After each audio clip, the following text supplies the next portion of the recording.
Hello everyone, Stanley Jones here again. I want to talk briefly about honesty and reality. I've read a fair bit of psychology, studied psychology when I was in university, um, and there's a perception out there that smart people aren't as honest as less bright people. That is a misperception, and we understand why that perception exists, but it persists. The reason why smarter people are often perceived as being dishonest is because they guard their words. They actually think about it. They can actually avoid answering your question um, while providing a rather long-winded answer at times. Uh, and it's not because they're lying. They're actually not lying. They're telling the truth.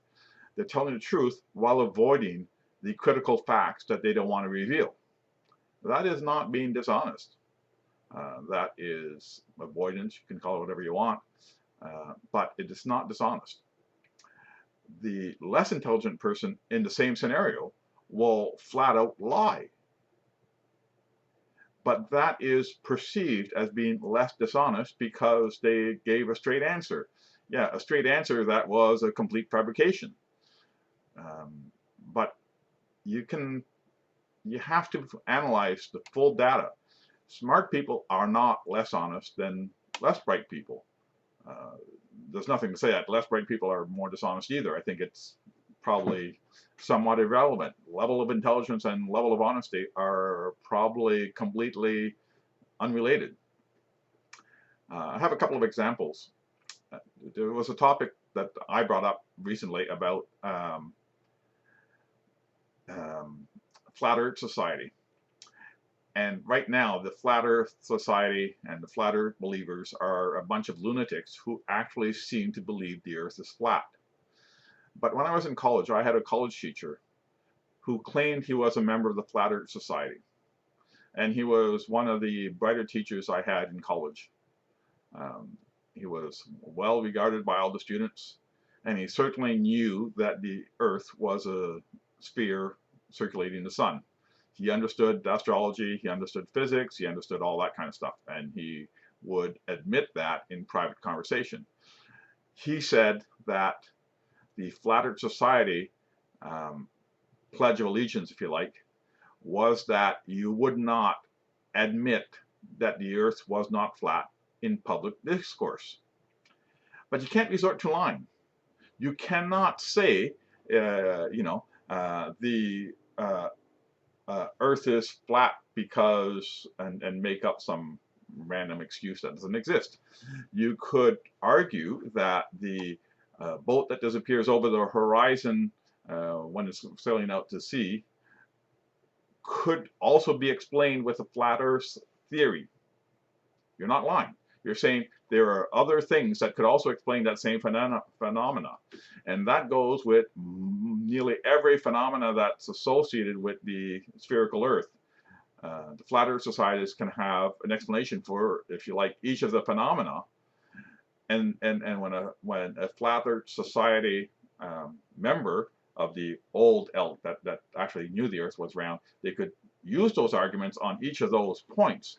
But they weren't saying anything that was not true. They were saying there are alternative explanations. Now, the alternative explanation for one phenomena might contradict the alternative explanation for another phenomena, so they can't both be right. And that is really where we're at, where there is no uh, explanation for all the phenomena that we know are associated with the Earth going around the sun, the Earth casting a shadow on the moon, the Earth, all these things. Each, for any one of them, you can find an alternate explanation. However, the alternate explanations fall apart when you put them all together and try to explain how all these things happen. And the only coherent explanation for all these things happening, boats going over the horizon, telescopes working the way they do, the moon shadow, well, the shadow of the Earth on the moon, um, the length of shadows on poles on Earth at different latitudes and longitudes. different times of day, how there sets and rises in different areas. All these things, the only way that all the explanations for all these things works together is with the circular globe. So the Flat Earth Society adherents from the old society that my professor claimed to be a member of were not lying. They did not believe the Earth was flat. They were basically playing mental gymnastics where they were trying to avoid admitting something that they knew was true, but without lying. Now, I have a rather interesting little anecdote. When I was in college, there were some of the kids in residence that stole one of their fellow mates' mattress off his bed. Now, it was all furnished by the school or the residence.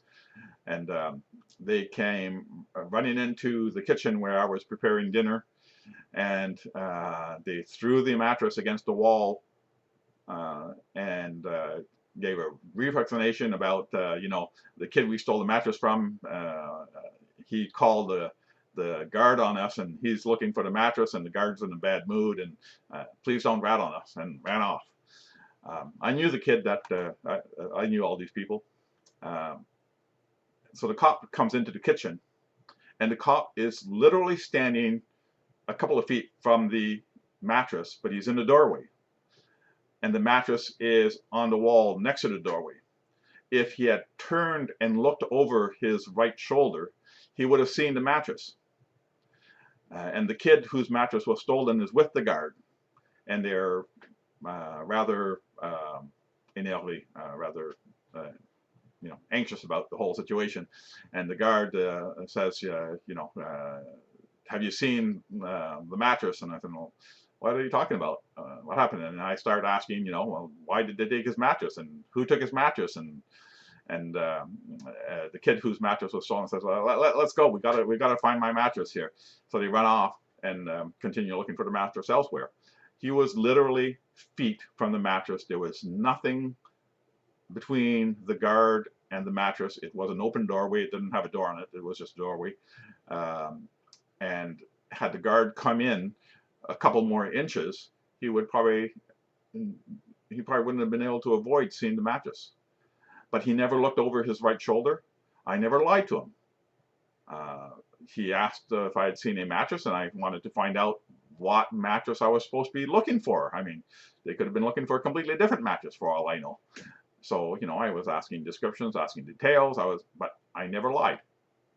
And that is the thing. You don't have to lie to avoid answering a question you don't want to answer. You should never feel obliged to lie. Never, ever. Lying is never a good decision. And there's nothing wrong with not answering a question in many, many, many, many situations. For whatever reason. If you're preparing a surprise birthday party for your friend or spouse or whoever, you don't want to rat out and say that you're preparing a surprise party, but you don't have to lie to hide it. And some people do. It's easier saying, well, we're going to whatever, you know, because grandma wants us to go over there. So you take her out the house so that they can prepare.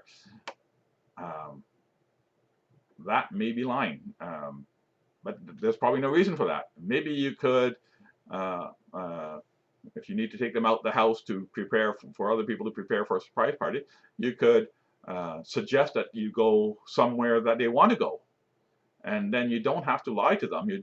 You're enabling them to go where they want to go, and you go with them to make sure they don't come back too soon, and you don't have to lie. There is a huge difference between dishonesty and not answering questions. And the people who don't understand that are largely why we have the orange turd in the White House right now. Thank you. Have a good day.